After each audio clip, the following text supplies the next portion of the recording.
Hey guys, it's Sarah Joy. Welcome back to my channel. I want to do a kitchen tour for you today. I've been taking you behind the scenes in our home for the past 9 months, as long as we've had this house, on all of the projects that we've done inside here. But in going back, I realized a lot of it was like, you know, seeing the project a little at a time, and I never really took you in depth through this area, which is one that we've put so much time and so much effort into. So I want to take you and show you all the things that we did in here and the transformation that came along the way, and I think you'll really enjoy it. So if that sounds good to you, let's get into it. I do want to mention I make videos every single week for you on home decor, or I take you behind the scenes on projects that I'm doing around here. So if that sounds good to you and you're not yet subscribed to my channel, go ahead and hit that button so that you don't miss a video whenever they come out. So jumping into this kitchen 9 months ago, as it were. We bought this house and loved everything about it, but at the same time we knew that the style of it was not going to be what we were going to live with.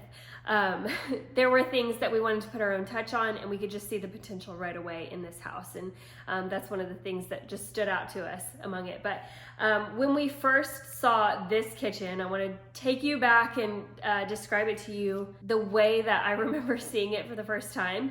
I know I've mentioned it before, but the countertops were not at all like this. They were dark granite. They were kind of like black, brown, almost maroonish.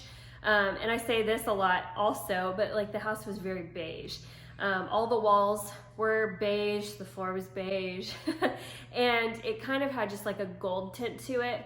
And then all of the cabinetry was like a cherry wood red.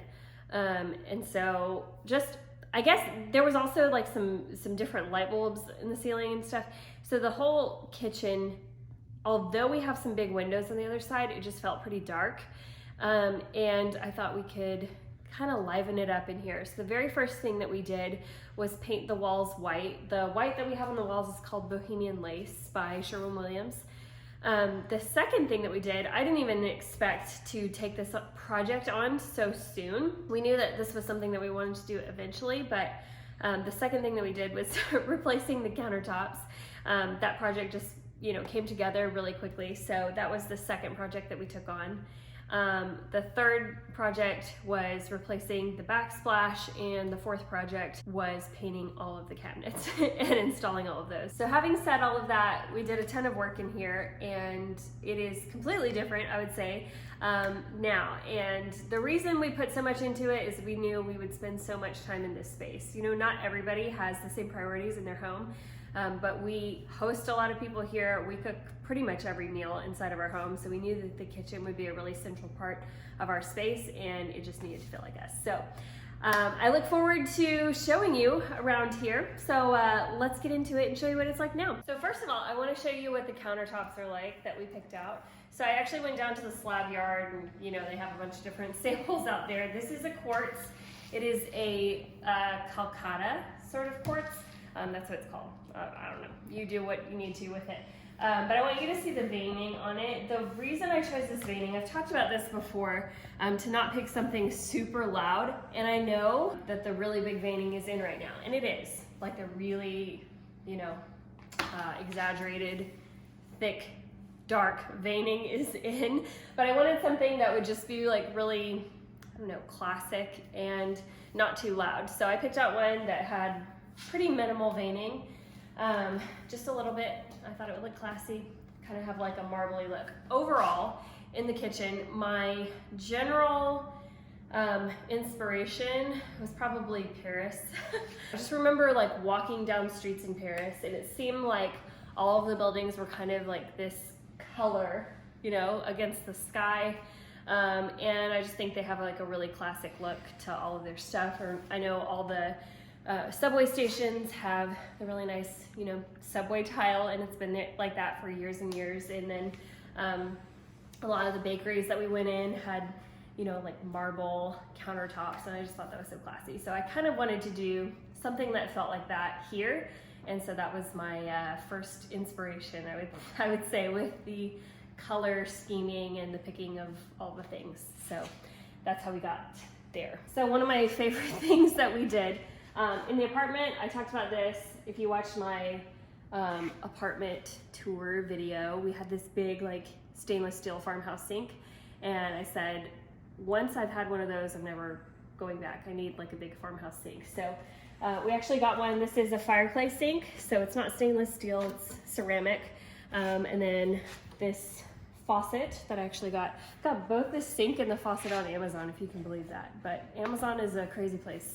You can find a lot of things that you need. But this is definitely a lifesaver. I love having a big open sink. Before it was a more shallow stainless steel sink with the divider, and I don't do the divider, you know? Other than that, over here, we also had like this big, I don't know, traditional kind of, I don't know what to call it. It was almost like tile backsplash. I don't really know how to describe it. It's definitely one of like the most cost-effective tiles out there. So I know a lot of kitchens out there have it. No shame if you have it. I just wasn't feeling it for this project. So they actually, most of the time, if you're getting your countertops replaced, they are going to damage the backsplash anyway. So that did happen, and we had to get it replaced, which I was already planning to do. So I'm fine with that. But this is the tile that we picked out. So subway tile, yes, has been overdone in a lot of flip homes and stuff, but it's also been around forever. So I felt like it was a really safe way to go, just to not have to do something that's like super trendy and then needs to get redone in a few years. So I did want to go with a subway tile, plus I just like it. So I picked these. They're definitely longer in width. I think they're 12 inches by 3 inches. And they have, if you get up close, they have like a little bit of a bevel to them, which I like. They're not like super perfect. They have like a little bit, you know, of a loose edge to them. And I didn't pick a super dark grout. This one's called Alabaster. That's the color of it. But I just wanted it to complement some of the beiges that we were doing in-house. Next up, I guess, is the color of the cabinetry. I made several videos of the whole process of what it was like to paint the cabinets, and so you can definitely go back and reference those if you're thinking of taking on this project yourself. I definitely would say you can do it. It's not that hard, but the color that we did on these is called Balanced Beige. And so I just think, I joke about the house being beige before, and yet I painted all the cabinets beige, but it was like a really yellowy kind of like goldish beige, while this one, I don't know, it just has like a more muted tone to it. So I feel like it kind of leans more into the pinks and purples rather than the gold, which I'm just not really into gold hues on wall color. And then I paired it with this brush gold, I think it's called champagne gold hardware.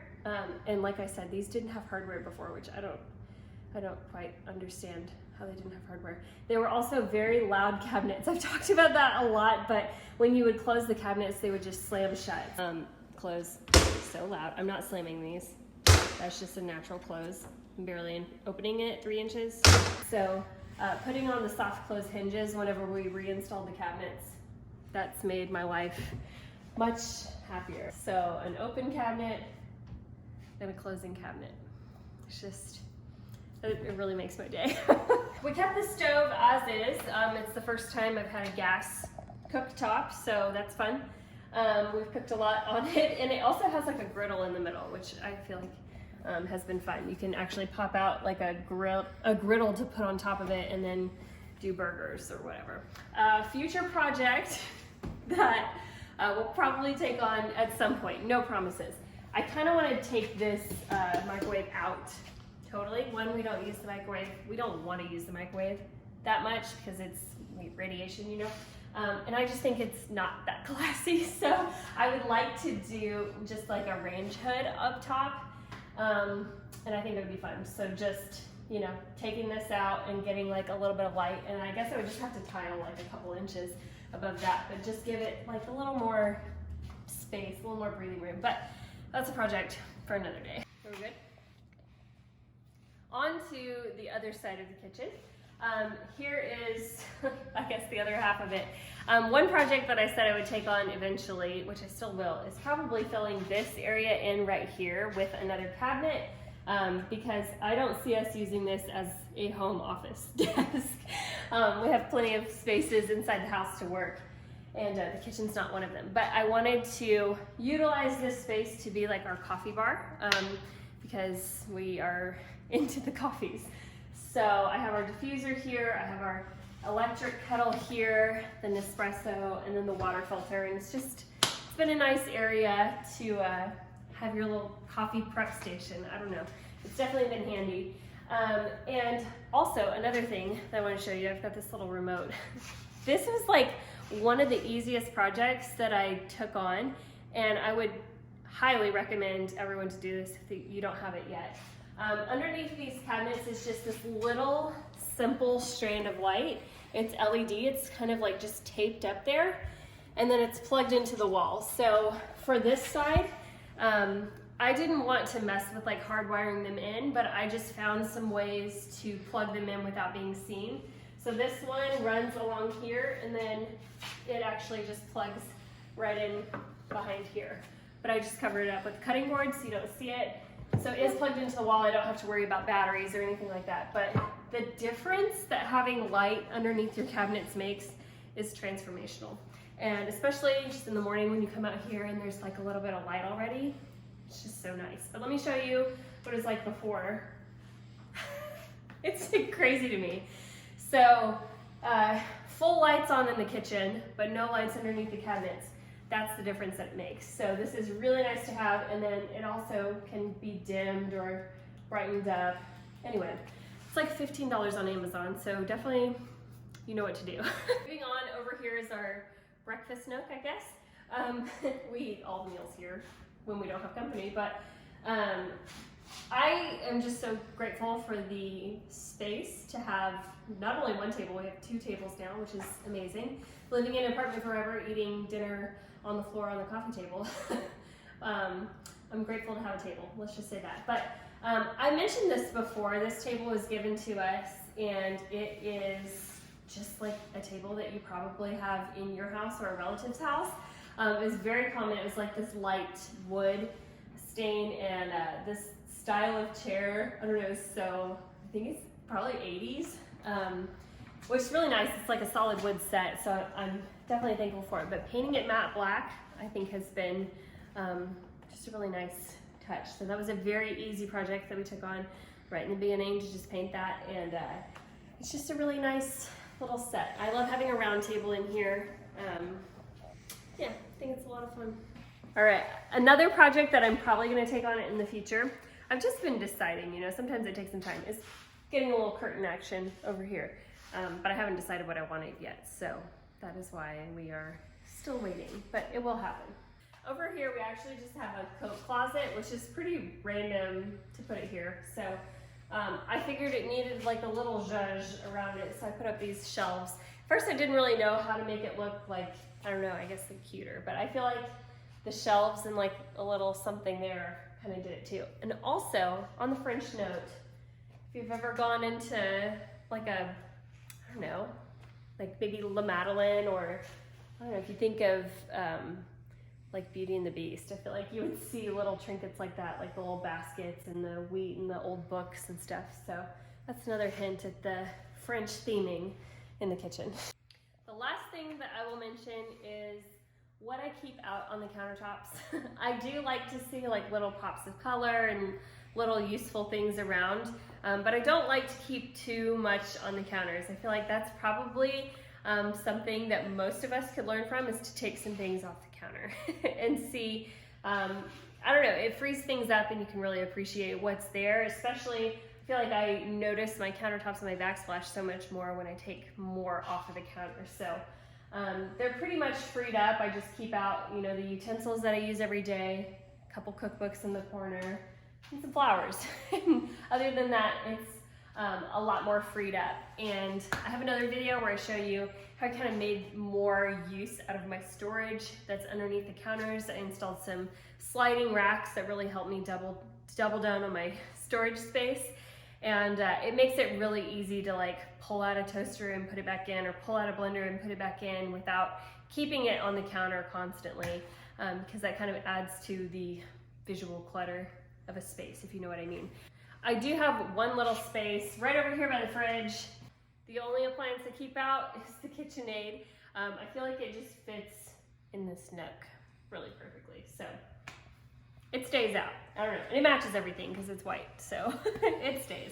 All right, friends, that's all I have for you today. I hope you enjoyed this view of my kitchen. Maybe you got some details for yourself if you're thinking about, you know, renovating a kitchen or a new house that you're gonna buy. Maybe you got some ideas to use for yourself. But we really love it in here. Hope you do too. If you'd like to see some other videos of the behind the scenes of how we did all this, I'll link them in the notes of the video so you can see how we painted the cabinets or the different projects that we took on and kind of how it all came together if you want to go back and like do your research on all that. So there's a lot of content there for you. But I will be back next week with a brand new video, so make sure that you're subscribed to my channel so that you don't miss it. And I'll see you then. Bye. What a wonderful